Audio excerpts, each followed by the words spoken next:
Okay. All right. We are going to get started. It's 10 o'clock. And we've got quite a few people on the line here today on the webinar. So thank you all for participating. My name is Joe Rossi, Chair and Executive Director of the Massachusetts Coastal Coalition, hosting our once a month Flood Risk Fridays.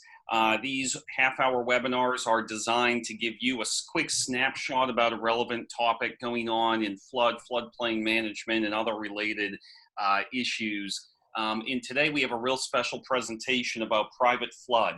We've had a lot of questions both at the coalition and then some of the other boards and associations that I'm involved with revolving around private flood insurance. And I think it's really important for us to get a handle on an overview of private flood and an example of a program. And we have a special guest we'll get into here in just a minute to talk about private flood ins and outs and overview of what goes on within a private flood program.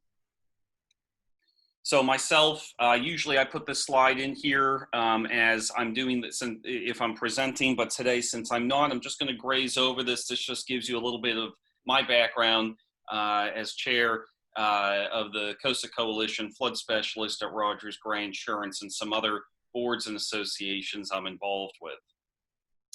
More importantly, if this is your first Flood Risk Friday, welcome. We do these once a month, and we'll announce at the end when our next one will be, which will actually be on flood claims. But this is a little bit about the Massachusetts Coastal Coalition. Again, you can read through this a little bit. This will, by the way, be recorded. So if you want to watch it again, you certainly can. It'll be posted on our website and our YouTube channel after today. The coalition was formed in 2012 as a local organization. We're now a statewide and regional, and in some cases, national 501c3 nonprofit. So we basically, our mission is to educate, advocate, and inform professionals and stakeholders regionally and nationally on flood hazards, and that is certainly what we're attempting to do today.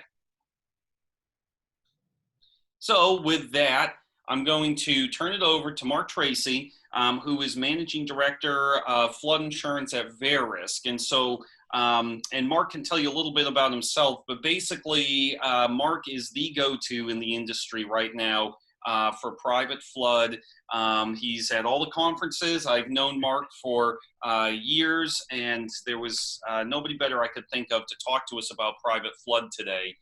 So with that, I'm going to flip my screen. I'm going to get out of screen sharing here, and I'm going to, hold on one second, let me get out of this. Okay, Marc, I'm going to hand it over to you. Great. Thanks, Joe. Let me just see if I can get this all set up here. Sure. Okay, can you see my screen? I can. We're good. Okay, great. Well, good morning, everyone. Thank you, Joe, and thank you to the MCC for inviting me. Again, my name is Marc Treacy. I'm the Managing Director for Flood Insurance. And what I really hope to accomplish here is just provide people some understanding of why flood insurance is important, what type of things when you're building a private flood program. And I can talk a little bit about what ISO, the Insurance Services Office, which I work in, which is a business unit of Verisk, what we've done as far as private flood, both commercially and personally, so for personal lines and commercial lines. I'll focus most of the presentation on personal, but I'll throw in a little bit of commercial because it's important to understand both avenues. And then I'll also talk about what things do we need outside of how the National Flood Insurance Program, and what new tools and techniques are out there, because we need to understand risk and really the complete exposure risk. Thanks, Marc. One quick thing, as people are listening, feel free to ask questions in the chat. I've opened the chat up so that people can ask questions. We'll address them all at the end if there are any. All right, Marc, continue. Thanks. So, I wish I had a better, this one's getting dated now because this was over 2 years old, but, Harvey's the one that really stands out in people's minds, and where we saw a lot of the issues, again, repeated at the NFIP. And what we found was that AIR, which is a Verisk business unit, analyzed it, and 2/3 of all the losses of Hurricane Harvey occurred outside the 100-year floodplain. So it really reinforces the idea that we really need to look to new avenues outside of just 100-year floodplains, 500-year floodplains, and start to look at the true exposure risk. But why is private important is your customers really may not understand their exposures until it's too late, which can impact the customer experience. The III, the Insurance Information Institute, did a study that said that 43% of homeowners believe that flooding is covered on their homeowner's policy, their standard policy. Yet it hasn't since about the 1930s.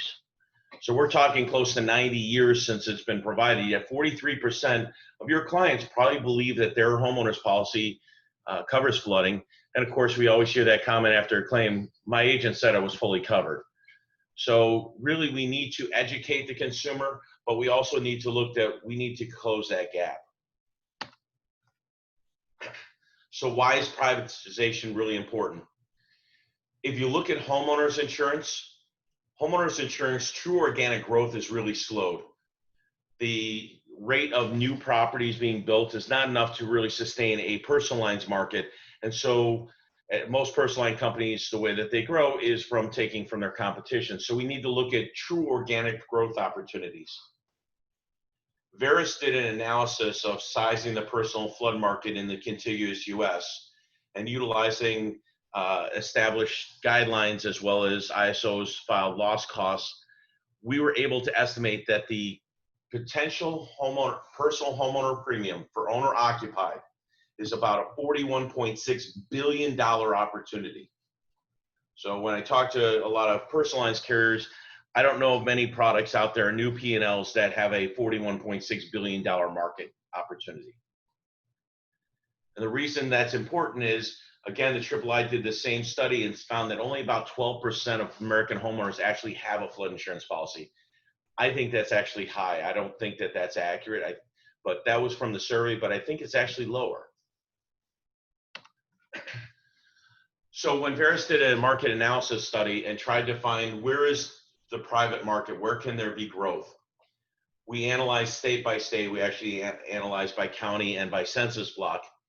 And this just kind of gives you a flavor for the contiguous US where the premium exposure is. And the ones that always stand out, obviously the largest premium exposure is New York, Florida, Texas, California, and surprisingly Louisiana. Louisiana is not by population, it's by actual exposure. So just having a large population doesn't mean that there's a large potential opportunity. But with higher exposure, you need tools to enable to understand that exposure. So I wanted to talk a little bit about what can the private market do differently. And I try to keep this away from a ISO sales presentation. I'll explain a few things of what ISO has done and what we filed in the market. But I want to give some thoughts just as people are building programs, or there are some other programs that are out there currently. So first off, we need coverages that look more similar to a standard homeowner's policy, what the consumers are used to reading. The NFIP, being a federally based program, doesn't have readability standards in jurisdictions like standard homeowners and auto policies. And so we need to make something that's easily understood by the consumer, that can be read by that, and then can be approved by the departments of insurance. But there's different ways to provide flood. You could provide a standalone policy, which then is similar to an NFIP in the fact that it's just a single peril policy. Or some companies have looked to providing an endorsement for their coverage within their homeowners program. Now, there's a couple plays on that as to whether endorsement reads Bigger Waters 12, whether it can be accepted by the federal lenders if you're in the SFHA, the Special Flood Hazard Area, or a standalone policy. I will say that ISO took the route that currently we have a filed standalone policy for flood, and we are building an endorsement currently. Then you need to look at, are you going to provide a primary policy, so ground up policy, or an excess policy, excess of an NFIP policy or another policy? as many people know, the current policy limits for the National Flood Insurance Program for residential is $250,000 for the building, $100,000 for the contents. And on commercial, it's $500,000 for building and $500,000 for contents. So many people need higher limits. That's why we have excess policies currently. People need higher limits to protect themselves. So building a private program allows you to build those higher limits as far as your capacity is for reinsurance and capacity for your company. You need to look at things like single flat dollar deductibles. Currently, NFIP has a deductible by coverage, but if you ask many homeowners, they don't think that's the case. But you have to read the policy to know that it's per coverage. So consumers are used to one deductible. Two of the big things, whether you talk about personal or commercial, currently NFIP does not provide additional living expense or business income. And I'm sorry that we put business interruption. I hate that I have to check my slides because it has been called business interruption in probably about 15 or 20 years, but loss of business income. So you need to provide a program because that's where a lot of the loss and a lot of the exposure is. And so you need to provide something that consumers and businesses are expected. Then you need to look to, a lot of people don't understand what is a basement, so you have to define what a basement is and provide ways to provide personal property in that basement, but also provide the valuation of personal property at replacement cost.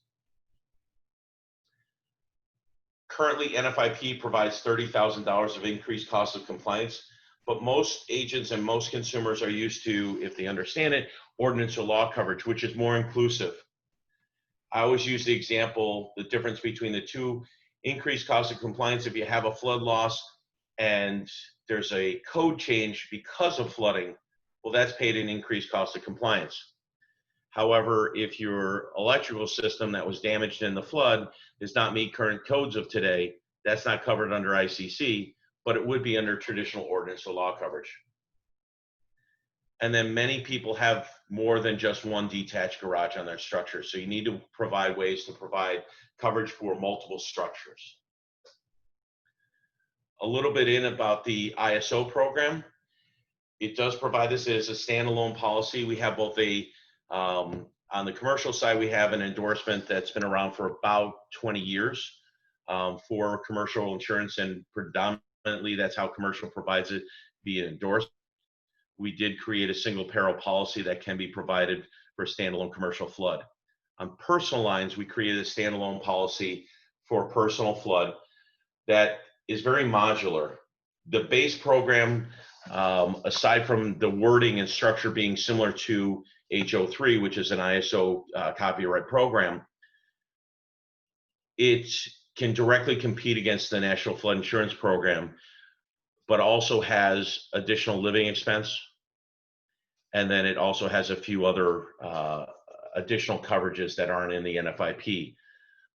But then there are endorsements that start to provide, we don't call it a basement because a basement is a colloquial term, so it's defined as a below ground area when it's below grade on all four sides. But the base policy doesn't provide for the contents other than 4 items. But then there's an endorsement to give that back. There's an endorsement to provide replacement costs. There's an ICC endorsement versus ordinance or law. So it's very modular, so it allows carriers to be able to build a program that they currently would want. I will say the ISO program within the rules does have a path to mandatory acceptance by the lenders. We did, before we went to market and started filing it, we did have some lenders review it, and they felt that it would meet what has now become the discretionary acceptance, but they felt it was strong enough to meet that. But besides coverage, you need to look at ways to price a risk. Currently, NFIP uses FEMA flood zones, but we need to start using methods of rating the true hazard of risk. We need to be able to look at all 3 perils of risk. Predominantly, the NFIP FEMA flood zones only cover river flooding. They don't really look at the exposure to surface flooding and storm surge. I know people correct me and say, well, there is storm surge, there's the flood zone V, but I would argue people in Mexico Beach, Florida would disagree with that. we need to find ways to individually price risks. We're trying to get to that individual address pricing. So we need to use things such as probabilistic flood models. There are a few out there in the market, and they continue to get better. As we look in the marketplace, we currently use hurricane models and earthquake models, and flood models are getting to that level, but using probabilistic models start to look at multiple return periods for any given address rather than just a 100 or 500 year. And then we need to be able to build loss costs based on actual loss history. Some models, I'll say this, most of the probabilistic models were not built on loss history. They were built and then validated using loss history. AIRs is one of that. They were provided 35 years of NFIP losses for validation. But when you build a private program with loss costs and rates, you need to be able to identify to the Department of Insurance how those were built and are they actuarially sound. Again, I will preface the ISO program on commercial lines, because commercial lines is still very entrenched using FEMA flood zones. We have filed by state loss costs for, and I'll just use generically A, B, C, D flood zones. A includes V. On the personal lines, however, because it's a new market opportunity, we wanted to get away from the use of FEMA flood zones. And so the ISO program actually uses US census blocks. So what we've done is there's 11 million census blocks in the US. The program does not cover Alaska, Hawaii, or Puerto Rico. So if you take those out in some non-populated areas, you're left with about 6.5 million US census blocks. And so we built a loss cost for each of those census blocks and then did a clustering analysis by our actuaries and came up with 57 non-contiguous flood territories, which then allows for a true multi-state filing. So any carriers that are filed in multiple states, it makes it a lot easier in that a territory 2 loss cost is the same in New Jersey as it is in California, as it is in Texas. So you can create a true multi-state program. So the loss cost is associated to a territory, which then has, or the census block is to a territory to a loss cost. But the third thing that we have to differentiate ourselves in the private market from NFIP is really controlling what I always like to call is really your reputational risk. Many carriers out there, well, I shouldn't say many, all carriers out there spend a lot of money in marketing for their brand recognition. You know, I guarantee everybody on the call probably knows a few jingles just because they watch it on TV or they know their own company's motto. Everybody spends millions of dollars on their brand. Being part of the WIO, you take that brand and you give access to it to the government, so now somebody else controls your brand. That's a reputational risk. But more importantly, staying out of the market or even entering the market, you have exposure. As I mentioned, 43% of homeowners think they have flood on their policy. So you already have a poor customer experience for 43% of those people right off the bat.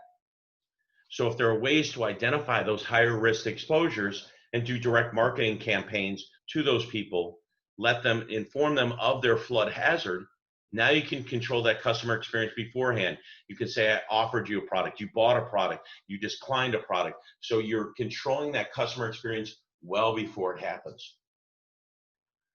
As well as, if you think about it, on a personal auto policy, if your car floods and you have comprehensive coverage, your car's covered.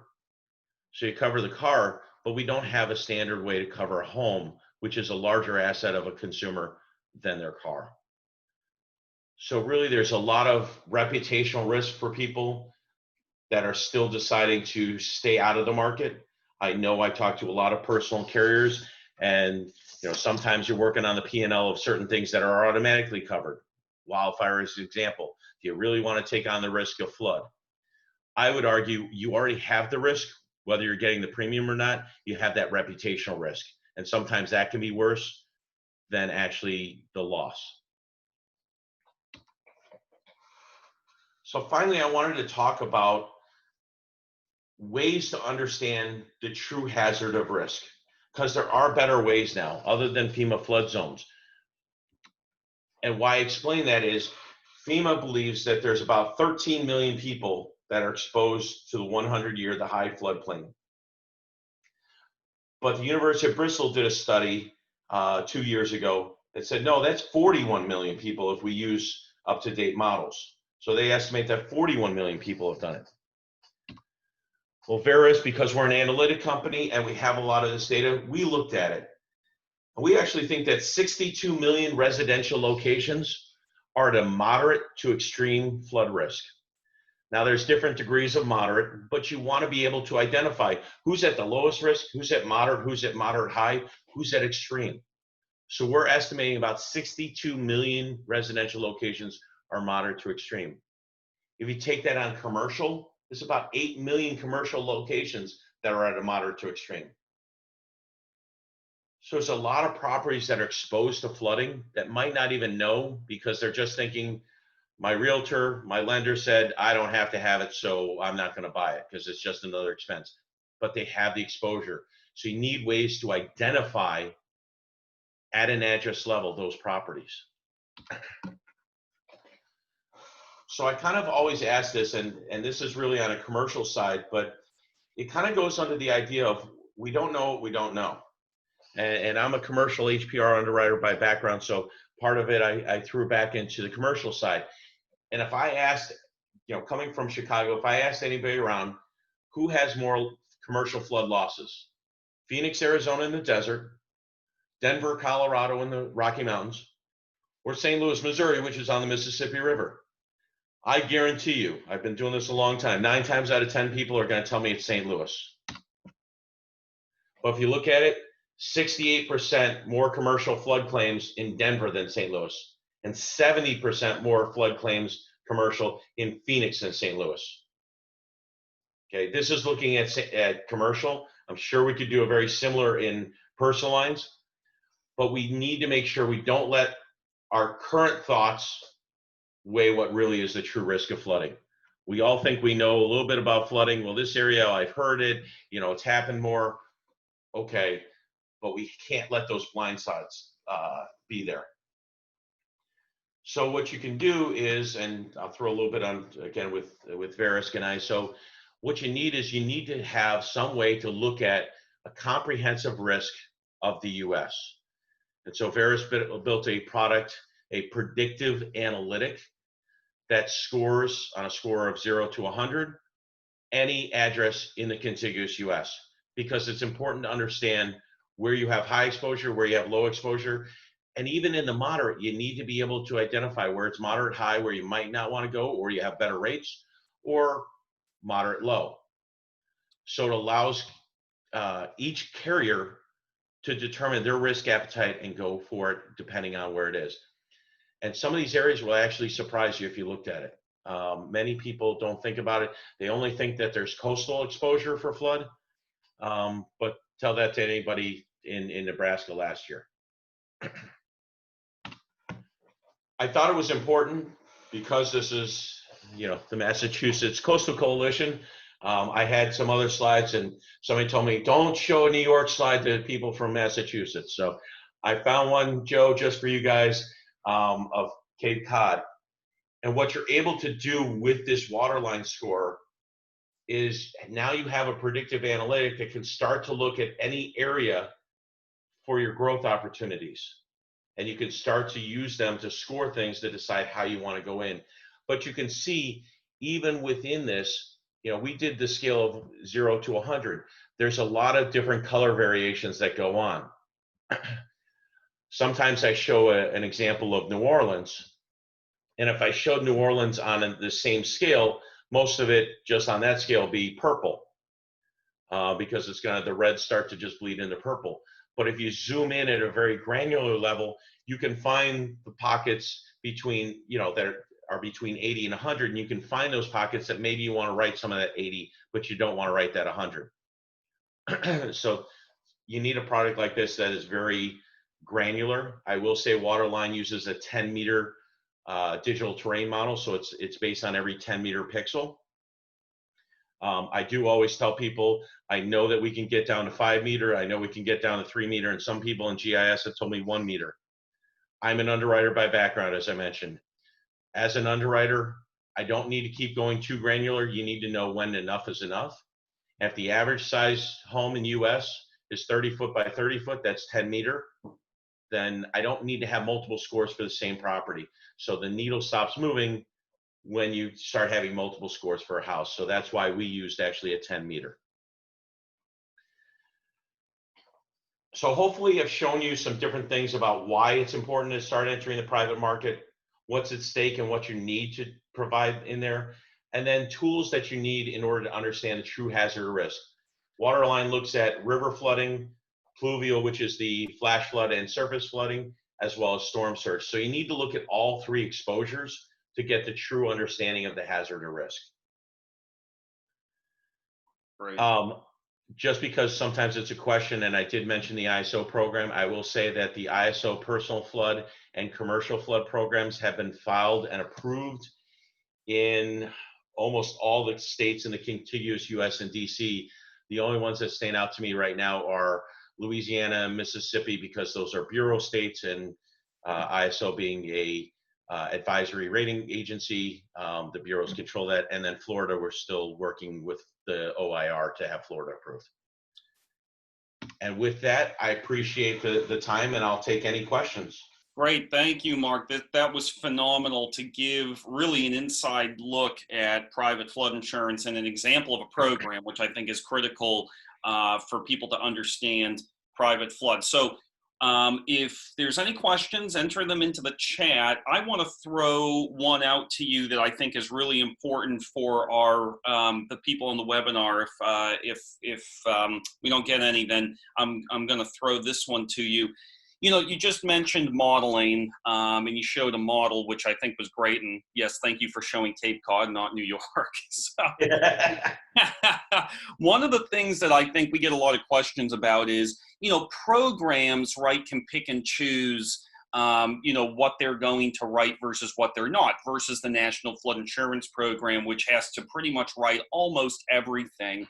What's your take? You know, you mentioned scoring and not wanting to write one and not wanting to write the other. You know, what's your take on, you know, appetite for an average, you know, for maybe Verisk? And actually, before you answer that, we do have a question from somebody listening that's a consumer. And the question is, am I able to get private flood insurance now, or is this something in the future? So I can answer that, but Mark, why don't you take that in? It's a very general question about private flood. Can we get it today? Yes, and if I remember correctly, Joe, you just helped a colleague of mine looking for that. So yes, private market is in existence today. What I'd say that predominantly in the U.S. where we've seen the growth has been in the MGA, so the managing general agency. So a lot of people who are writing either using Lloyd's paper, a lot of it in the what we call E&S lines, the excess and surplus, so the non-admitted. There are some admitted programs. I know of currently of a carrier. I don't know that I want to say that either the carriers, but it is an MGA who is writing on a national company's paper now. Mm-hmm. And they're expanding. So there are avenues to get it in most states in the private market. And Joe, you'd be the best one to say that because I know you work it. Yes, yeah, and there's in Massachusetts there's dozens, and contact your insurance agent to find out if it's available for you through the agency, which is where most of the distribution is. We're coming down to the end, but we do have another question. Are there other policies out there that are not based on ISOs?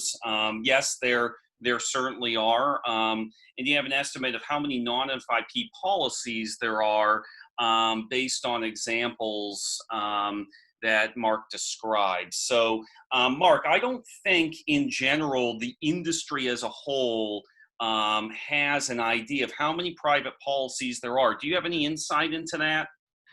No, you know, I'd hate to put out numbers. I know the NAIC, National Association of Insurance Commissioners, is trying to get the data on premium and numbers, but really there was no stat reporting, statistical reporting for individual jurisdictions. on private flood that is starting to change. So I don't have the numbers. I know it keeps growing. Florida has been very active in trying to get private market, and so there's a lot of activity. I know the Pennsylvania commissioner, she's been pushing very hard for private flood there. So I don't have figures, but it's a very small percentage, of NFIP, versus NFIP policies. NFIP is still the, the Big elephant in the room. player. Yeah. Yeah, they are still the main player. Somebody else asked, can you get private flood on, or where can I get private flood on Cape Cod? But in general, where can you get it? And I would suggest that people talk to their insurance agents. Most agencies now either have private flood or have providers that give them access to private flood options in some way. And we see that continuing to develop. Yeah, and Joe, on the last question that was talking about numbers, there was also a question: is there any other programs out there besides, what ISO is? Obviously, ISO provides policies. People are building their own proprietary documents. Many of them look like NFIP. Many of them have tweaks to it. So some carriers that have entered have looked differently. If you're dealing with a Lloyd's policy, or Lloyd's-backed ENS. It will look a lot like NFIP, but I know that there are some carriers, and I don't want to, I don't like to mention carriers' names out there, but there are some companies out there that have built endorsements and standalones that use wording that is to them. Yep, great. Okay, and with that, I'm going to forego the question. We're right at the end. I'm going to bump you here. Whatever you want. To just share my screen one more time. And I just want to quickly talk about our next webinar that's going to be, we had one question. I'm sorry, we had one question that came in. Mark, maybe this can be the last one you answer, as we are right. I appreciate everybody staying on past 10:30, Mark, so you're a big hit here. So that's great. Why use something like waterline instead of flood factor? And so that's actually a great question, because the flood factor, which was just recently done by First Street Foundation, Mark, in your opinion, is that something that a private flood company would use, or is that more of a public interface? Talk a little bit about that. Yeah, so you're absolutely correct, Joe. So flood factor, they got a lot of people together, a non-for-profit, and started to build some scoring, and they provide some different details, and they look at it. I would say that that's more for consumer education and to help consumers. However, underwriters need a little bit more data to analyze it. So I don't want to talk about any of my other competition out there. All I can directly speak on is Waterline.